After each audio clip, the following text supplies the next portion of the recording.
ജ്ഞാനം 1-ാം അധ്യായം. ഭൂപാലകരെ, നീതിയെ സ്നേഹിക്കുവിൻ, കളങ്കമിന്നിയ കർത്താവിനെക്കുറിച്ച് ധ്യാനിക്കുവിൻ, നിഷ്കളങ്കതയോടെ അവിടുത്തെ അന്വേഷിക്കുവിൻ. അവിടുത്തെ പരീക്ഷിക്കാത്തവർ അവിടുത്തെ കണ്ടെത്തുന്നു, അവിടുത്തെ വിശ്വസിക്കാത്തവർക്ക് അവിടുന്ന് തന്നെ തന്നെ വെളിപ്പെടുത്തുന്നു. കുടിലബുദ്ധി മനുഷ്യനെ ദൈവത്തിൽ നിന്ന് അകറ്റുന്നു, അവിടുത്തെ ശക്തിയെ പരീക്ഷിക്കുന്ന ഭോഷന്മാർ ശാസിക്കപ്പെടുന്നു. ജ്ഞാനം കപടഹൃദയത്തിൽ പ്രവേശിക്കുകയില്ല, പാപത്തിന് അടിമയായ ശരീരത്തിൽ വസിക്കുകയുമില്ല. വിശുദ്ധവും സുശിക്ഷിതവുമായ ആത്മാവ് വഞ്ചനയിൽ നിന്ന് ഓടിയകലുന്നു, മൂഢാലോചനകളോട് വേഗം വിട പറയുന്നു, അനീതിയുടെ സാമീപ്യത്തിൽ ലജ്ജിക്കുന്നു. ജ്ഞാനം കരുണാമയമാണ്, എന്നാൽ ദൈവദൂഷണം പറയുന്നവനെ വെറുതെ വിടുകയില്ല. ദൈവം മനസ്സിൻ്റെ സൂക്ഷ്മ വ്യാപാരങ്ങളെ അറിയുന്നവനും ഹൃദയത്തെ യഥാർത്ഥമായി നിരീക്ഷിക്കുന്നവനും നാവിൽ നിന്ന് ഉതിരുന്നത് കേൾക്കുന്നവനുമാണ്. കർത്താവിൻ്റെ ആത്മാവിനാൽ ലോകം നിറഞ്ഞിരിക്കുന്നു, എല്ലാറ്റിനെയും ആശ്ലേഷിക്കുന്നത് മനുഷ്യൻ പറയുന്നത് അറിയുന്നു.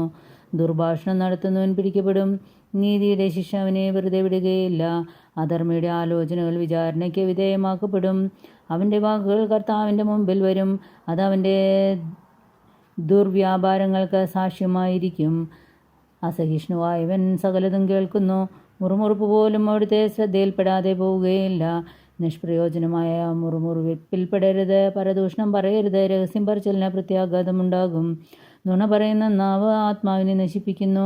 ജീവിതത്തിലെ തെറ്റുകൾ കൊണ്ട് മരണത്തെ ക്ഷണിച്ചു വരുത്തരുത്, സ്വന്തം പ്രവൃത്തി കൊണ്ട് നാശത്തെയും. ദൈവം മരണത്തെ സൃഷ്ടിച്ചില്ല, ജീവിക്കുന്നവരുടെ മരണത്തിൽ അവിടുന്ന് ആഹ്ലാദിക്കുന്നുമില്ല. നിലനിൽക്കാൻ വേണ്ടിയാണ് അവിടുന്ന് എല്ലാം സൃഷ്ടിച്ചത്. സൃഷ്ടികളെല്ലാം ആരോഗ്യമുള്ളവയാണ്, മാരകവിഷം അവയിൽ ഇല്ല. പാതാളത്തിന് ഭൂമിയിൽ അധികാരമില്ല. നീതി അനശ്വരമാണ്, അധർമ്മികൾ വാക്കും പ്രവൃത്തിയും വഴി മരണത്തെ ക്ഷണിച്ചു വരുത്തി മിത്രമെന്ന് കരുതി അതുമായി സഖ്യം ചെയ്ത് സ്വയം നശിക്കുന്നു. അതിനോട് ചേരാൻ അവർ യോഗ്യരാണ്. ജ്ഞാനം 2-ാം അധ്യായം. അവർ മിഥ്യാസങ്കല്പത്തിൽ മുഴുകി, ജീവിതം ഹ്രസ്വവും ദുഃഖകരവുമാണ്. മരണത്തിന് പ്രതിവിധിയില്ല, പാതാളത്തിൽ നിന്ന് ആരും മടങ്ങി വരുന്നതായി അറിവില്ല. നമ്മുടെ ജനനം യാദൃശ്ചികമാണ്, ഒരിക്കലും ഉണ്ടായിരുന്നില്ല എന്ന വിധം നാം മറഞ്ഞു പോകും. നാസികയിലെ ശ്വാസം പുകയാണ്, ഹൃദയസ്പന്ദനം കൊണ്ട് ജ്വലിക്കുന്ന തീപ്പൊരിയാണ് ചിന്ത. അത് കെട്ടുകഴിഞ്ഞാൽ ശരീരം ചാരമായി, ആത്മാവ് ശൂന്യമായ വായു പോലെ അലിഞ്ഞില്ലാതാകും. ക്രമേണ നമ്മുടെ നാമം വിസ്മൃതമാകും, നമ്മുടെ പ്രവൃത്തികൾ ആരും ഓർമ്മിക്കുകയില്ല. ജീവിതം മേഘശകലം പോലെ മാഞ്ഞുപോകും, സൂര്യകിരണങ്ങളേറ്റ് ചിതറുന്ന വെയിലേറ്റില്ലാതാവുന്ന മൂടൽമഞ്ഞു പോലെ അത് നശിക്കും. നമുക്ക് നിശ്ചയിച്ചിരിക്കുന്ന കാലം നിഴൽ പോലെ കടന്നു പോകുന്നു, മരണത്തിൽ നിന്ന് തിരിച്ചു വരവില്ല.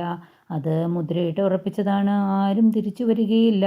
വരുവിൻ, ഇപ്പോഴുള്ള വിശിഷ്ട വസ്തുക്കൾ ആസ്വദിക്കാം, യുവത്വത്തിൻ്റെ ഉന്മേഷത്തോടെ ഈ സൃഷ്ടികൾ അനുഭവിക്കാം. മുന്തിയ വീഞ്ഞും സുഗന്ധദ്രവ്യങ്ങളും നിറയെ ആസ്വദിക്കാം. വസന്തപുഷ്പങ്ങളെ എന്നും വിട്ടുകളയേണ്ട, വാടും മുൻപേ പനിനീർമുട്ട കിരീടമണിയാം. സുഖഭോഗങ്ങൾ നുകരാൻ ആരും മടിക്കേണ്ട, ആഹ്ലാദത്തിൻ്റെ മുദ്രകൾ എവിടെയും പതിക്കാം. ഇതാണ് നമ്മുടെ ഓഹരി, ഇതാണ് നമ്മുടെ അവകാശം. നീതിമാനായ ദരിദ്രനെ നമുക്ക് പീഡിപ്പിക്കാം, വിധവയെ വെറുതെ വിടേണ്ട. വൃദ്ധൻ്റെ നരച്ച മുടിയെ മാനിക്കരുത്, കരുത്താണ് നമ്മുടെ നീതിയുടെ മാനദണ്ഡം. ദൗർബല്യം പ്രയോജനരഹിതമെന്ന് സ്വയം തെളിയുന്നു. നീതിമാനെ നമുക്ക് പതിയിരുന്ന് ആക്രമിക്കാം, അവൻ നമുക്ക് ശല്യമാണ്. അവൻ നമ്മുടെ പ്രവൃത്തികളെ എതിർക്കുന്നു, നിയമം ലംഘിക്കുന്നതിനെയും ശിക്ഷണവിരുദ്ധമായി പ്രവർത്തിക്കുന്നതിനെയും കുറിച്ച് അവൻ നമ്മെ ശാസിക്കുന്നു. തനിക്ക് ദൈവിക ജ്ഞാനമുണ്ടെന്നും താൻ കർത്താവിൻ്റെ പുത്രനാണെന്നും അവൻ പ്രഖ്യാപിക്കുന്നു. അവൻ നമ്മുടെ ചിന്തകളെ കുറ്റം വിധിക്കുന്നു, അവനെ കാണുന്നത് തന്നെ നമുക്ക് ദുസ്സഹമാണ്.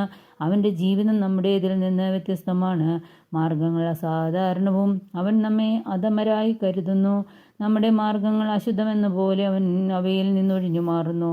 നീതിമാന്റെ മരണം അനുഗ്രഹീതമെന്ന് അവൻ വാഴ്ത്തുന്നു, ദൈവം തൻ്റെ പിതാവാണെന്ന് അഹങ്കരിക്കുകയും ചെയ്യുന്നു. അവൻ്റെ വാക്കുകൾ സത്യമാണോ എന്ന് പരീക്ഷിക്കാം, അവൻ മരിക്കുമ്പോൾ എന്ത് സംഭവിക്കുമെന്ന് നോക്കാം. നീതിമാൻ ദൈവത്തിൻ്റെ പുത്രനാണെങ്കിൽ അവിടുന്ന് അവനെ തുണയ്ക്കും, ശത്രുകരങ്ങളിൽ നിന്ന് മോചിപ്പിക്കും. നിന്ദനവും പീഡനവും കൊണ്ട് അവൻ്റെ സൗമ്യതയും ക്ഷമയും നമുക്ക് പരീക്ഷിക്കാം. അവനെ ലജ്ജാകരമായ മരണത്തിന് വിധിക്കാം, അവൻ്റെ വാക്ക് ശരിയെങ്കിൽ അവൻ രക്ഷിക്കപ്പെടുമല്ലോ. അവർ ഇങ്ങനെ ചിന്തിച്ചു, എന്നാൽ അവർക്ക് തെറ്റുപറ്റിയ ദുഷ്ടത അവരെ അന്ധരാക്കി. ദൈവത്തിൻ്റെ നിഗൂഢ ലക്ഷ്യങ്ങൾ അവർ അറിഞ്ഞില്ല, വിശുദ്ധിയുടെ പ്രതിഫലം പ്രതീക്ഷിച്ചില്ല, നിരപരാധർക്കുള്ള സമ്മാനം വിലവച്ചില്ല. ദൈവം മനുഷ്യനെ അനശ്വരതയ്ക്ക് വേണ്ടി സൃഷ്ടിച്ചു, തൻ്റെ അനന്തതയുടെ സാദൃശ്യത്തിൽ നിർമ്മിച്ചു. പിശാചിൻ്റെ അസൂയ നിമിത്തം മരണം ലോകത്തിൽ പ്രവേശിച്ചു, അവൻ്റെ പക്ഷക്കാർ അതനുഭവിക്കുന്നു. ജ്ഞാനം 3-ാം അധ്യായം. നീതിമാന്മാരുടെ ആത്മാവ് ദൈവകരങ്ങളിലാണ്, ഒരു ഉപദ്രവം അവരെ സ്പർശിക്കുകയില്ല. അവർ മരിച്ചതായി ഭോഷന്മാർ കരുതി. അവരുടെ മരണം പീഡനമായും നമ്മിൽ നിന്നുള്ള വേർപാട് നാശമായും അവർ കണക്കാക്കി. അവരാകട്ടെ ശാന്തി അനുഭവിക്കുന്നു. ശിക്ഷിക്കപ്പെട്ടവരെന്ന് മനുഷ്യദൃഷ്ടിയിൽ തോന്നിയാലും മനുഷ്യപരമായ പ്രത്യാശയുള്ളവരാണവർ. ദൈവം അവരെ പരിശോധിക്കുകയും യോഗ്യരെന്ന് കാണുകയും ചെയ്തു. അല്പകാല ശിക്ഷണത്തിന് ശേഷം അവർക്ക് വലിയ നന്മ കൈവരും. ഉലയിൽ സ്വർണമെന്ന പോലെ അവിടുന്ന് അവരെ ശോധന ചെയ്ത് ദഹനബലിയായി സ്വീകരിച്ചു. അവിടുത്തെ സന്ദർശനത്തിൽ അവർ പ്രശോഭിക്കും. വൈക്കോലിൽ തീപ്പൊരി എന്ന പോലെ അവർ കത്തിപ്പടരും. അവർ ജനതകളെ ഭരിക്കും, രാജ്യങ്ങളുടെ മേൽ ആധിപത്യം സ്ഥാപിക്കും. കർത്താവ് അവരെ എന്നേക്കും ഭരിക്കും. അവിടുത്തെ ആശ്രയിക്കുന്നവർ സത്യം ഗ്രഹിക്കും. വിശ്വസ്തർ അവിടുത്തെ സ്നേഹത്തിൽ വസിക്കും. അവിടുത്തെ തിരഞ്ഞെടുക്കപ്പെട്ടവരുടെ മേൽ അവിടുന്ന് കരുണയും അനുഗ്രഹവും വർഷിക്കും. വിശുദ്ധരെ അവിടുന്ന് പരിപാലിക്കുന്നു. നീതിമാനെ അവഗണിക്കുകയും കർത്താവിനെ ധിക്കരിക്കുകയും ചെയ്തതിനാൽ അധർമ്മിക്ക് അവൻ്റെ ചിന്തയ്ക്കൊത്ത് ശിക്ഷ ലഭിക്കും. ജ്ഞാനവും പ്രബോധനവും പുച്ഛിച്ചു തള്ളുന്നവൻ്റെ നില ശോചനീയമാണ്. അവരുടെ പ്രത്യാശ വ്യർത്ഥവും പ്രയത്നവും നിഷ്ഫലവുമാണ്. അവർ ഉണ്ടാക്കുന്നത് നിരുപയോഗവുമാണ്. അവരുടെ ഭാര്യമാർ ബുദ്ധിശൂന്യകളും മക്കൾ ദുർമാർഗികളുമാണ്. അവരുടെ സന്തതികൾ ശാപഗ്രസ്തരാണ്. പാപകരമായ വീഴ്ചയിൽ ഏർപ്പെടാതെ നിഷ്കളങ്കയായ വന്ധ്യ അനുഗ്രഹീതയാണ്. ദൈവം ആത്മാക്കളെ ശോധന ചെയ്യുമ്പോൾ അവർക്ക് പ്രതിഫലം ലഭിക്കും. നിയമവിരുദ്ധമായ പ്രതിപ്രവൃത്തിയിൽ ഏർപ്പെടാത്ത ഷണ്ഡനും അനുഗ്രഹീതനാണ്. നിയമവിരുദ്ധമായ പ്രവൃത്തിയിൽ ഏർപ്പെടുകയോ കർത്താവിനെതിരെ അകൃത്യങ്ങൾ ആലോചിക്കുകയോ ചെയ്യാത്ത ഷണ്ഡനും അനുഗ്രഹീതനാണ്. അവൻ്റെ വിശ്വസ്തതയ്ക്ക് പ്രതിഫലം ലഭിക്കും. കർത്താവിൻ്റെ ആലയത്തിൽ അവന് ആനന്ദകരമായ സ്ഥാനം ലഭിക്കും. സൽപ്രവൃത്തിയിൽ മഹത്തായ ഫലം ഉളവാക്കുന്നു. വിവേകത്തിൻ്റെ വേര് അറ്റുപോവുകയില്ല. വ്യഭിചാരികളുടെ സന്തതി പക്വത പ്രാപിക്കുകയില്ല. നിയമവിരുദ്ധമായ വീഴ്ചയുടെ ഫലം നശിക്കും. ദീർഘകാലം ജീവിച്ചാലും അവരെ ആരും പരിഗണിക്കുകയില്ല. അവരുടെ വാർദ്ധക്യവും അപമാനം നിറഞ്ഞിരിക്കും. യൗവനത്തിൽ മരിച്ചാലും അവർക്ക് ആശയ്ക്ക് വഴിയില്ല. വിധി ദിവസത്തിൽ അവർക്ക് ആശ്വാസം ലഭിക്കുകയില്ല. അധർമ്മികളുടെ തലമുറയ്ക്ക് ഭീകരമായ നാശം സംഭവിക്കും. ജ്ഞാനം 4-ാം അധ്യായം. ഇതിനേക്കാൾ നന്ന് സന്താനരഹിതനായി നന്മയോടുകൂടെ ജീവിക്കുന്നതാണ്. നന്മയുടെ സ്മരണ അനശ്വരമായിരിക്കും. ദൈവവും മനുഷ്യരും അത് വിലമതിക്കുന്നു. നന്മ കാണുമ്പോൾ മനുഷ്യൻ അതിനെ മാതൃകയാക്കുന്നു. അപ്രത്യക്ഷമാവുമ്പോൾ അതിനെ തീവ്രമായി കാക്ഷിക്കുന്നു. എല്ലായ്പ്പോഴും കളങ്കമേശാത്ത സമ്മാനങ്ങൾക്ക് വേണ്ടിയുള്ള മത്സരത്തിൽ വിജയം വരിക്കുന്നു. അധർമ്മിയുടെ സന്താന പെരുപ്പം നിഷ്ഫലമാണ്. അവരുടെ ജാരസന്തതികൾ ആഴത്തിൽ വേരൂന്നിയോ ഉറച്ചു നിൽക്കുകയില്ല. അല്പകാലം ശാഖകൾ പൊടിച്ചാലും വേരുറയ്ക്കായികയാൽ അവർ കാറ്റിൽ ഉലയും. കൊടുങ്കാറ്റിൽ കടപുഴുകി വീഴും. വളർച്ചയെത്തും മുമ്പേ ശാഖകൾ ഒടിഞ്ഞു പോകും. കനികൾ പാകമെത്താത്തതിനാൽ ഭക്ഷണയോഗ്യമല്ല, ഒന്നിനും ഉപയോക്തവുമല്ല. ദൈവം വിചാരണ നടത്തുമ്പോൾ അവിഹിതമായ വീഴ്ചയിലുള്ള സന്താനങ്ങൾ മാതാപിതാക്കൾക്കെതിരെ തിന്മയുടെ സാക്ഷികളാകും. നീതിമാൻ പ്രായമെത്താതെ മരിച്ചാലും വിശ്രാന്തി ആസ്വദിക്കും. വാർദ്ധക്യത്തെ മാനിക്കുന്നത് ഏറെക്കാലം ജീവിച്ചതുകൊണ്ടല്ല. മനുഷ്യർക്ക് വിവേകമാണ് നരച്ച മുടി, കറയറ്റ ജീവിതമാണ് പക്വതയാർന്ന വാർദ്ധക്യം. ദൈവത്തെ പ്രീതിപ്പെടുത്തിയ ഒരുവനുണ്ടായിരുന്നു. അവനെ അവിടുന്ന് സ്നേഹിച്ചു. പാപികളുടെ ഇടയിൽ വസിക്കുമ്പോൾ അവൻ സംവഹിക്കപ്പെട്ടു. തിന്മ അവൻ്റെ വിവേകത്തെ മാറ്റിമറിക്കാതെ, വഞ്ചന മനസ്സിനെ പ്രലോഭിപ്പിക്കാതെ അവൻ സംവഹിക്കപ്പെട്ടു.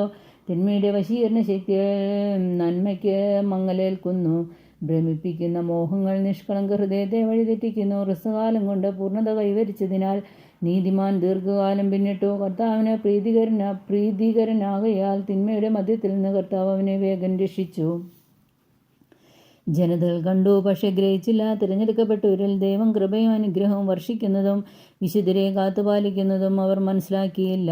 മരിച്ച നീതിമാൻ ജീവിച്ചിരിക്കുന്ന അധർമ്മികളെ വിധിക്കും. വേഗം പൂർണ്ണത നേടിയ യുവാവ് നീണ്ട വാർദ്ധക്യം ബാധിച്ച അധർമ്മികളെയും.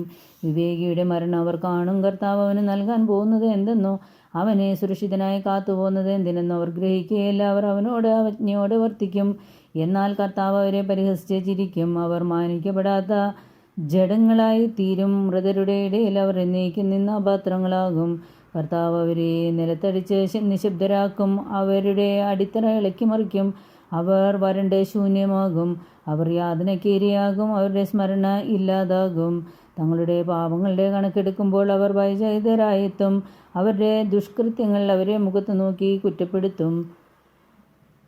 ജ്ഞാനം 5-ാം അധ്യായം. നീതിമാൻ തന്നെ പീഡിപ്പിക്കുകയും തൻ്റെ പ്രവൃത്തികളെ പരിഹസിക്കുകയും ചെയ്തവരുടെ മുൻപിൽ ആത്മവിശ്വാസത്തോടെ നിൽക്കും. അവനെ കാണുമ്പോൾ ഭയം കൊണ്ട് വിറയ്ക്കും. അവൻ്റെ അപ്രതീക്ഷിത രക്ഷയിൽ അവർ വിസ്മയിക്കും. അവർ പാശ്ചാത്താപ വിവശരായ ദീനരോധനത്തോടെ പരസ്പരം പറയും, ഭോഷന്മാരായ നമ്മൾ ഇവനെയാണ് പരിഹസിച്ച് നിന്നയ്ക്ക് പര്യായമാക്കിയത്. അവൻ്റെ ജീവിതം ഭ്രാന്താണെന്നും അവസാനം മാനം കെട്ടതാണെന്നും നാം ചിന്തിച്ചു. അവനെങ്ങനെ ദൈവപുത്രരോടുകൂടെ എണ്ണപ്പെട്ടു? വിശുദ്ധരുടെ ഇടയിൽ അവനെങ്ങനെ അവകാശം ലഭിച്ചു? അതിനാൽ സത്യത്തിൽ നിന്ന് വ്യതിചലിച്ചത് നമ്മളാണ്. നീതിയുടെ രശ്മി നമ്മുടെ മേൽ പ്രകാശിച്ചില്ല, നമ്മുടെ മേൽ സൂര്യൻ ഉദിച്ചില്ല. അധർമ്മത്തിൻ്റെയും വിനാശത്തിൻ്റെയും പാതയിൽ നാം യഥേഷ്ടം ചരിച്ചു, വഴിത്താരയില്ലാതെ മരുഭൂമികളിലൂടെ സഞ്ചരിച്ചു. കർത്താവിൻ്റെ മാർഗത്തെ നാം അറിഞ്ഞില്ല. അഹങ്കാരം കൊണ്ട് നമുക്ക് എന്ത് നേട്ടമുണ്ടായി? ധനവും ഗർവും നമുക്ക് എന്ത് നൽകി? നിഴൽ പോലെയും കടന്നു പോകുന്ന കിംവദന്തി പോലെയും അവ പ്രത്യക്ഷമാകും. ഇളകി മറിയുന്ന തിരമാലകൾ ചരിക്കുന്ന കപ്പലിൽ ഒരു രേഖയും അവശേഷിക്കാത്തതുപോലെ അവ അപ്രത്യക്ഷമാകും. പറക്കുന്ന പക്ഷിയുടെ മാർഗം വായുവിൽ തെളിഞ്ഞു നിൽക്കുകയില്ല. ചിറകടിയേൽക്കുന്ന ലോലവായു പറക്കലിൻ്റെ വേഗത്താൽ മുറിയുന്നു, എന്നാൽ അടയാളം അവിടെ ശേഷിക്കുന്നില്ല. ചിറകുകൊണ്ട് വായുവിനെ തുളച്ചു കീറി പക്ഷി മുന്നോട്ട് പോകുന്നു, എന്നാൽ അതിൻ്റെ അടയാളം അവശേഷിക്കുന്നില്ല. ലക്ഷ്യത്തിലേക്ക് എയ്യുന്ന അസ്ത്രം വായുവിനെ ഭേദിച്ചാലും ഉടനെ അത് കൂടിച്ചേരുന്നു. അങ്ങനെ അസ്ത്രത്തിൻ്റെ മാർഗം ആരും അറിയുന്നില്ല. അപ്രകാരം നമ്മളും ജനിച്ച ഉടനെ ഇല്ലാതായി. സുഹൃത്തത്തിൻ്റെ അടയാളം ഒന്നും നമുക്ക് കാണിക്കാനില്ല. നമ്മുടെ ദുഷ്ടതയിൽ നാം നശിച്ചു. അധർമ്മിയുടെ പ്രത്യാശ കാറ്റിൽപ്പെട്ട പതിര് പോലെയും കൊടുങ്കാറ്റടിച്ച് പരത്തിയ പൊടിമഞ്ഞു പോലെയുമാണ്. കാറ്റിൻ്റെ മുൻപിൽ അത് പുക പോലെ ചിതറിപ്പോകും. ഒരു ദിവസം മാത്രം താമസിച്ച അതിഥിയുടെ സ്മരണ പോലെ അത് അസ്തമിക്കും. നീതിമാന്മാർ എന്നേക്കും ജീവിക്കും. അവരുടെ പ്രതിഫലം കർത്താവിൻ്റെ പക്കലുണ്ട്. അത്യുന്നതൻ അവരെ പരിപാലിക്കുന്നു. അതുകൊണ്ട് മഹത്തരവും സുന്ദരവുമായ കിരീടം അവർക്ക് കർത്താവിൽ നിന്ന് ലഭിക്കും. അവിടുത്തെ വലതുകരം അവരെ രക്ഷിക്കും. അവിടുത്തെ ഭുജം അവരെ കാത്തുകൊള്ളും. കർത്താവ് തീഷ്ണതയാവുന്ന കവചമണിയും. തങ്ങളുടെ വൈരികളെ തുരത്താൻ തൻ്റെ സൃഷ്ടികളെ ആയുധമണിയിക്കും. അവിടുന്ന് നീതിയെ മാർച്ചട്ടിയാക്കും, നിഷ്പക്ഷമായ നീതിയെ പടത്തുപ്പിയാക്കും, വിശുദ്ധിയെ അജയ്യമായ പരിചയാക്കും, ക്രോധത്തെ മൂർച്ചകൂട്ടി വാളാക്കും. നീചന്മാർക്കെതിരെ യുദ്ധം ചെയ്യാൻ സൃഷ്ടി മുഴുവൻ കർത്താവിൻ്റെ പക്ഷത്ത് അണിനിരക്കും.